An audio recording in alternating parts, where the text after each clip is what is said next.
What is going on, guys? How y'all doing this Thursday evening? This is the Club of the Man, 1993. And we are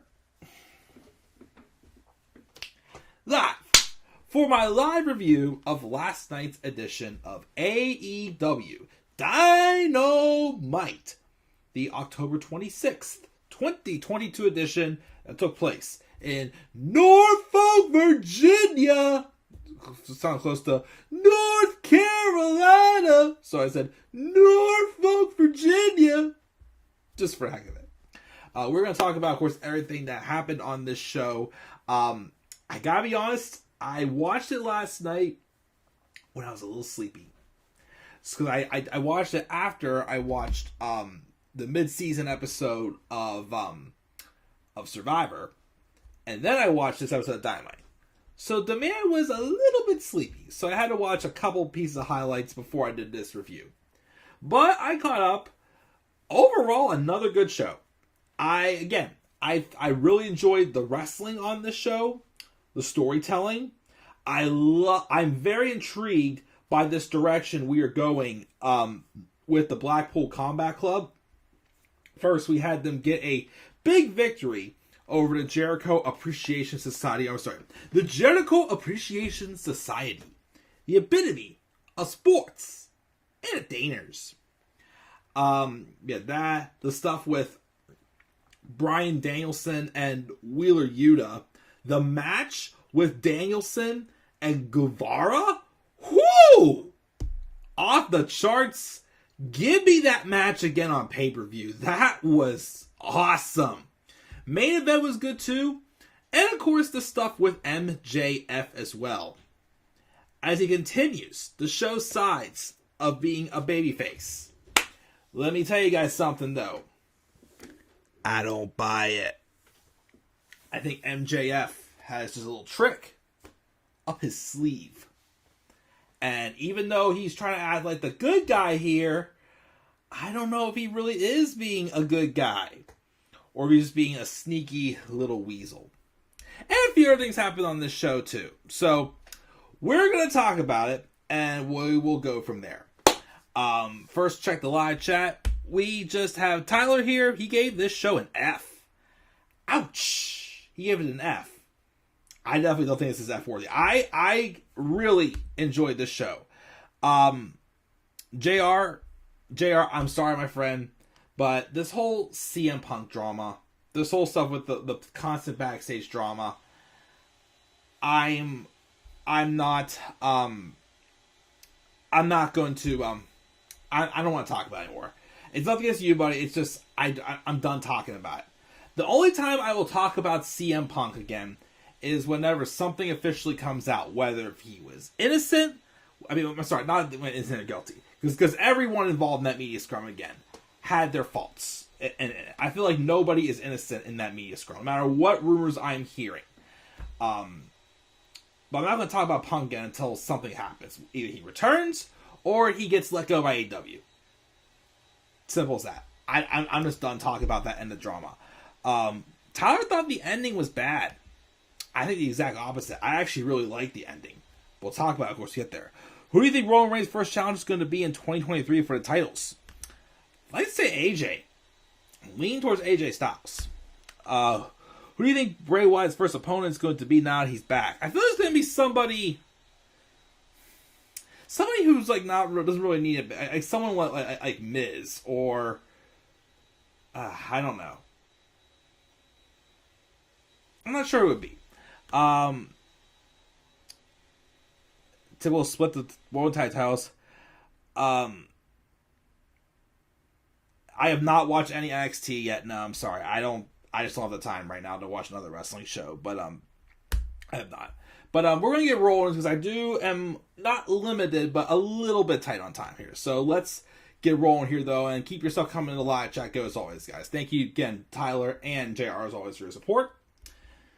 The show opened up with a pretty good match with the Blackpool Combat Club's Claudio Castagnoli and Wheeler Yuta. the former Ring of Honor World Champion, Ring of Honor Pure Champion, taking on the current Ring of Honor and Pure Champions, the Jericho Appreciation Societies, Chris Jericho and Daniel Garcia. Match was great. Again, it's sad though to see that Daniel Garcia is basically just right back to where he was before that 2 out of 3 falls match with Bryan Danielson. I don't get this whole story behind Daniel Garcia. Like, even if it was just, for some type of like a ruse, like, what was the point of Daniel Garcia teasing the turn on Jericho just to turn on Bryan? Like, did it really feel like the biggest deal in the world?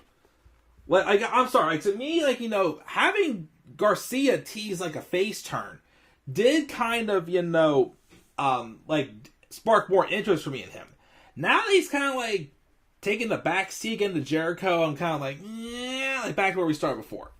But this match was still really good between these two.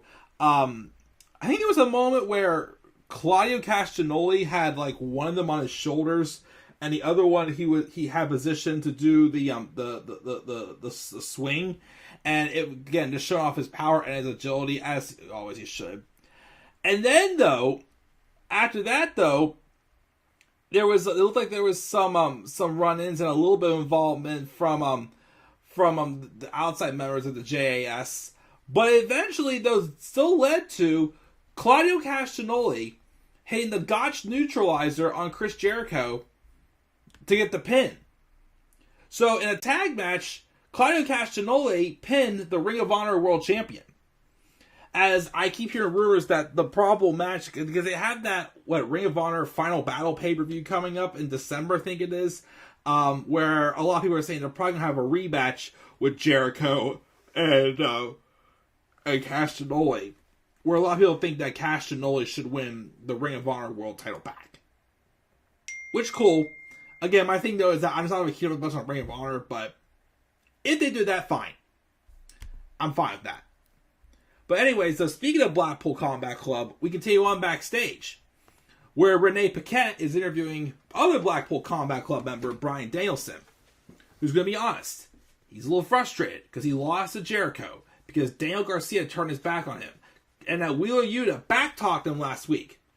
And he knows a lot of people hate Sammy Guevara, but tonight he has no problem. Well, he has no problems with Sammy besides his smug face and his stupid blog. But he's going to take all his frustrations out on him tonight.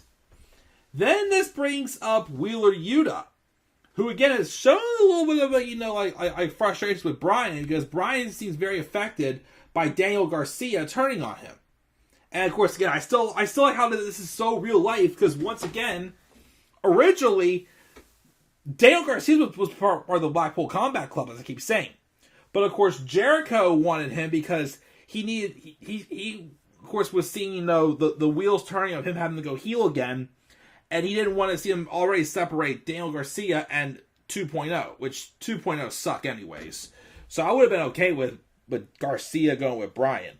So I kind of like how they kind of have that story in there, as of course Bryan originally wanted Garcia. But anyways, so Wheeler rolls up and says he's glad Bryan's finally angry, because him and Claudio just beat Jericho and Garcia. Castagnoli rolls up and screams at them both to keep their peace. This is a great day. He beat the Ring of Honor World Champion, and Bryan's going to kick ass, and it's Wheeler Yuta's birthday. After Bryan's done his match, they're going to sit down and talk this out like adults. We'll see where this goes. Again, it could be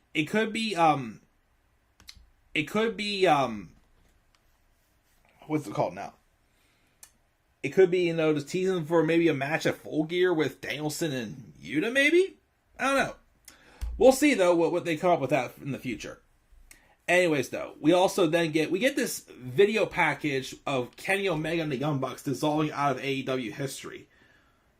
So, not sure that they are, going to be back soon, and they're getting stuff on their end settled with the media scrum or something, or what they're teasing with that. So, I don't know. We'll see, though. We then have Chris Jericho upset that Claudio won with a baseball bat in the ring, because that did get involved in their match also. Regardless, though, he brought it to the ring himself. But now they're fired off. But all bets are off. He's issuing an open challenge for next week to another former Ring of Honor World Champion next week. And of course, that is being kept as a mystery opponent. Oh boy. And then we had this tag match with FTR and Swerve in Our Glory. And the winner, of course, will get a shot at the Acclaimed for another tag opportunity. Outstanding match for sure. Keith Lee, again, what I really liked about Keith Lee in AEW is that, yes, they've limited him to a tag team specialist for now, to give him something to do. And as I keep saying, the idea of having, two single stars team up and, two people who are definitely going to be main eventers in AEW team up, basically in some ways not completely the same, but do what they did with Kenny Omega and Hangman Adam Page. It's awesome. Because again, they keep showing that Keith Lee, is pulling off wins, but he's not realizing that they're happening because of Swerve Strickland, who's been going more and more heel each week, is helping them out. So that I'd say by the beginning of the year, they're going to be single stars again, and they'll be imploded. But anyways, but of course Keith Lee though they have let him cut loose slowly more and more. Unlike when he was in NXT, I felt they took a while to let him loose. He still felt very limited for a while. Here it's just he feels like he's letting more and more out. Especially in this match, doing a freaking leapfrog over top of not just Dax Harwood, but both Harwood and Cash Wheeler at the same time. We got a pounce, drop kick. Keith Lee got a near fall off a headbutt. How on earth, again, is a guy his size able to do the amazing things he does? And again, like Tony Khan said when WWE released him, I don't get it. I really don't get why. Why? Because Vince McMahon wanted to be mad. He wanted to be mean, intense. He wanted to be Bearcat. He wanted to be a Bearcat. Bearcat Lee. And it wasn't for him. But, don't have to worry about that now because once he's a single star and they really let him loose, he's going to be great. And I continue to say this. I still love whenever he either does a big move or is preparing to do a big move. He gets that big smirk on his face we're going to do this thing. See what people think. And he just kills it. He just absolutely kills it when he goes all out. And of course, the Acclaimed we're watching from the ramp. And of course, everybody's going, "Oh, scissor me daddy. Oh, scissor me daddy." Of course, this time, though, again, Swerve in Our Glory won again because Gun Club has, I think the Gun Club, who's part of the firm, held off Dax Harwood outside the ring. And then I think, didn't Swerve do a low blow on someone or something? And then Keith Lee followed up with the Supernova, or whatever he calls it now. And I guess we're going to be getting the trilogy. The third match in this feud with the Acclaimed and Swerve in Our Glory. I still cannot believe that when they first announced this match for All Out, I'm like, okay, this is going to be a solid, decent tag match. Man, has this blown it out of the water. I still cannot get over how over the Acclaimed got that people were saying that they should have called an audible at All Out. When "Oh, basket is glory" transitioned to "Oh, scissor me daddy." But we are getting the trilogy.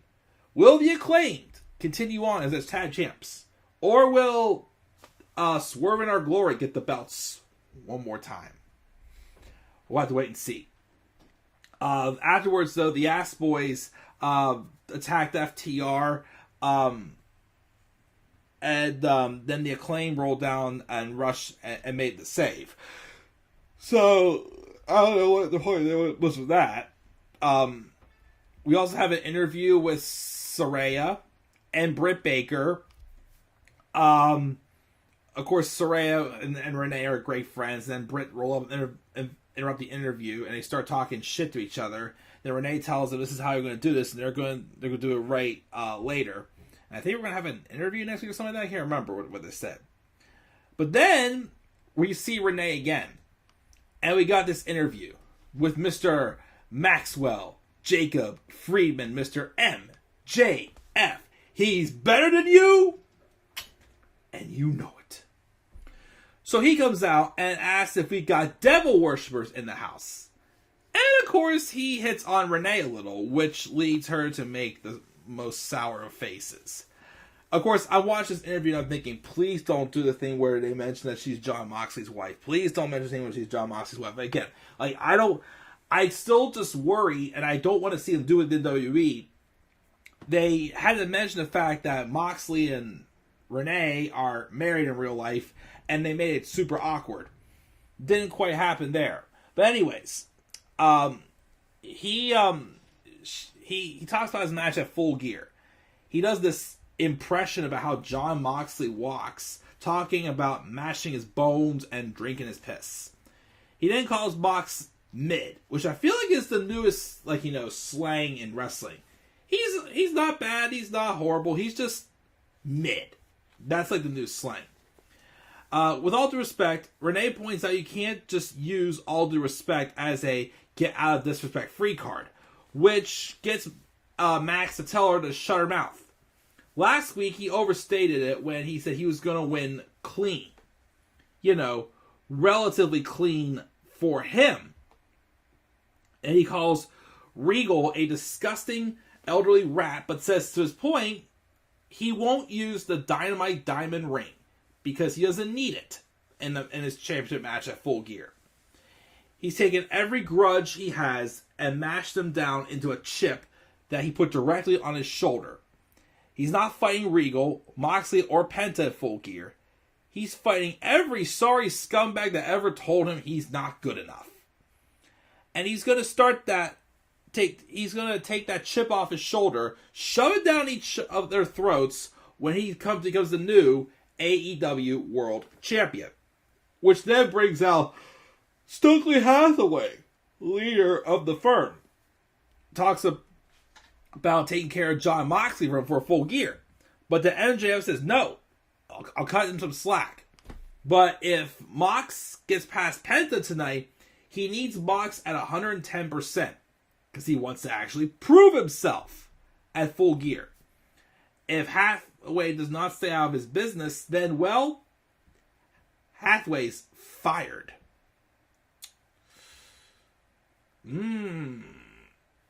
Why'd he be fired? We're going to get to that at the end of the review. Anyways, we get a War Joe package. I guess taking on Mike Bennett and whoever the name of that other person that came out with the part of the Kingdom, and Maria Kanellis is leading it. I think they're taking on War Joe in a match coming up. I can't remember. Then we have Bryan Danielson and Sammy Guevara. Oh my God, was this match a banger? A banger after banger after banger. This match again had just so much great chemistry to it. Bryan Danielson and Sammy Guevara again are awesome together. I want to see this match again on pay-per-view. It was that good, freaking good.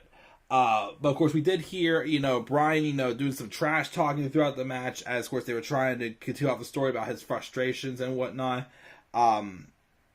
Sammy tells Bryan he hates him and kicks him in. And of course Danielson, just kick his head in as well. Some great counters. The match, I think Danielson was able to reverse a GTH, and then he was even able to hit the running knee. And then basically it was once Danielson hit the knee, he wasn't done there. He wanted to just flat out punish him. The knee, did the stomps to his face, and applies the triangle choke, raining elbows down, and Bryce Remsburg had no choice but to call referee stoppage. Again, these two beat the piss out of each other. And again, they have excellent chemistry too. But yeah, Bryan took out all of his frustrations on Sammy Guevara. And the story came across right. Very good match. Probably either this one or the number one contenders tag title match, my match of the night on this show, for sure. We had a segment with Ray Phoenix and Alex Abrahantes. They talk about Penta El Zero Mieto's world title match. They think Penta's going to win, and Alex just ready to go after the All-Atlantic Championship. Christian Cage and Luchasaurus, though, roll up and says how Luchasaurus should get a match for the All-Atlantic title. Then Orange Cassidy rolls up and goes, hey, what's up? We can do this next week, both of you. So I guess we're getting a triple threat match next week for the All-Atlantic title with Orange Cassidy, Luchasaurus, and Ray Phoenix. Very fresh and very interesting match for sure. I'm looking forward to that. We also had a decent match between Jamie Hayter and Riho. And kind of to our surprise is they gave Jamie Hayter the win. So I guess they didn't bring back Riho to have a match with Toni Storm.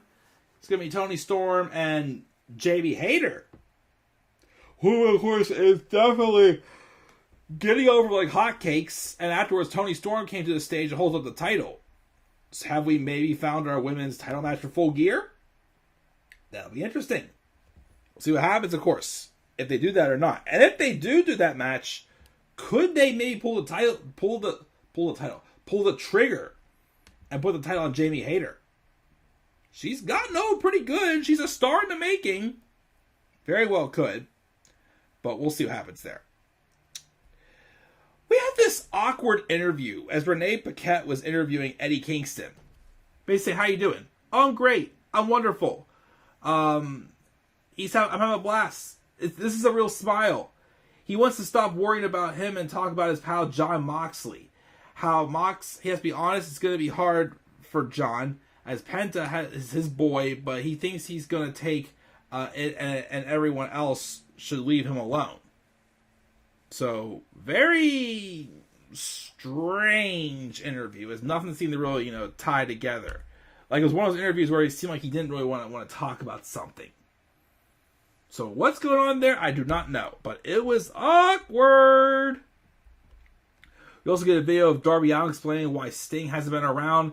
And he says he went to Sting and told him how unhappy he's been. And Yakon told him he can't give up. But Darby asked for some time alone to get back on his feet. And we have Jay Lethal and Sonjay Dutt cutting a promo telling Darby to be careful what he wishes for because they just might give it to him. And I guess that's teasing for another match with Jay Lethal and Darby Allin, maybe? Or a tag match with Jay Lethal and Sonjay Dutt versus Sting and Darby, maybe? Who knows? The main event was fun with Moxley and Penta. Wasn't too long a match, though, but Moxley won with a Death Rider to retain the title. Afterwards, though, the Firm come out and they start beating down on Moxley. So they disobeyed MJF's orders. So they came down and they start being down. And then it does show, I guess, apparently the Blackpool Combat Club's room got locked. So I guess they weren't able to come down and help Mox. But then out comes MJF. Looking conflicted, took off the jacket, but he can't decide what to do. Stop the Firm or save Moxley. But except he came running back and he fired Stokely Hathaway.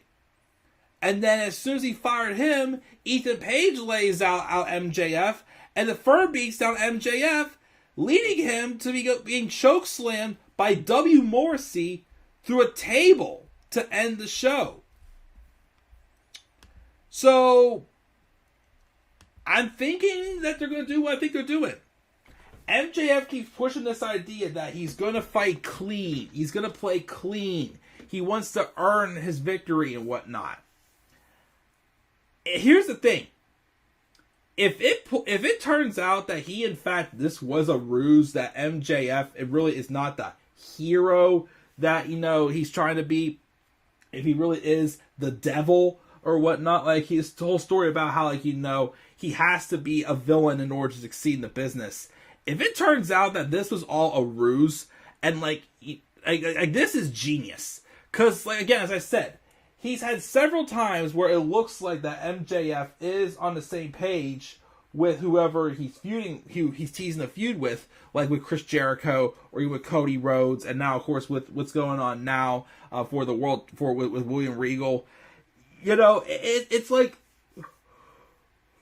sorry, I got a little sleep there. Again, it's like they're trying to roll with our emotions to actually give us a reason to cheer MJF. But when the time comes to show that it was all ruse, it's going to be awesome because every story they told of MJF, you know, pulling off a ruse, it's been something different. Like him to show, yeah, I may have won clean, but I had to show that, you know, I worked my butt off to get here. I took beating after beating to, you know, make you guys care about me and to, you know, to throw the ruse and be able to beat Moxley, being like basically like a master strategist, like Sami Zayn is, will have been at times.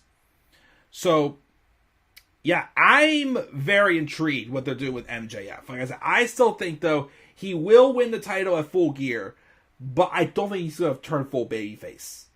I still think it's going to be a ruse, and him and the firm are still together, but he's going out of his way to protect his secret, to really, you know, trick us. And if he pulls this off, oh boy, it's going to be an excellent story for sure. But that's my thoughts on Dynamite. I gave it a B for this week. Let me see what we got here. JR thinks that Mox should wrestle Samoa Joe or Keith Lee. Ooh, I love those ideas. Tyler thinks Jericho made a mistake for staying in AEW for 3 years instead of going back to WWE. Nah, not really. I mean, he's doing good in AEW. I think he wants to continue his leadership role, which I respect. I hear Jared rumors that in 2023 Goldberg says he's going to be a free agent. Fine by me. I don't care about Goldberg anymore. And Thomas thinks WWE is greater than AEW. That's what you think. That's what you think. But yep, that's my thoughts on AEW Dynamite. Gave the show a B. May have a couple more video game Let's Plays to upload tonight, maybe. Not sure yet. We'll see. But if not, again, next week or so is just going to be busy. Just stay patient with me as always, guys. But glad I got this Dynamite review out of the way though tonight. It was a solid one, too. So, that's a wrap. That's my thoughts on Dynamite for this week, guys. What are your thoughts on Dynamite as well this week? Make sure you guys leave your thoughts down in the comment section below. Be sure as always to slap a like on the video and subscribe more content on my channel. Follow me on Twitter as well at DemandAirBoy93. Until then, guys, I'm checking out. I'll catch you all later and have a great rest of your evening. And peace out, everybody.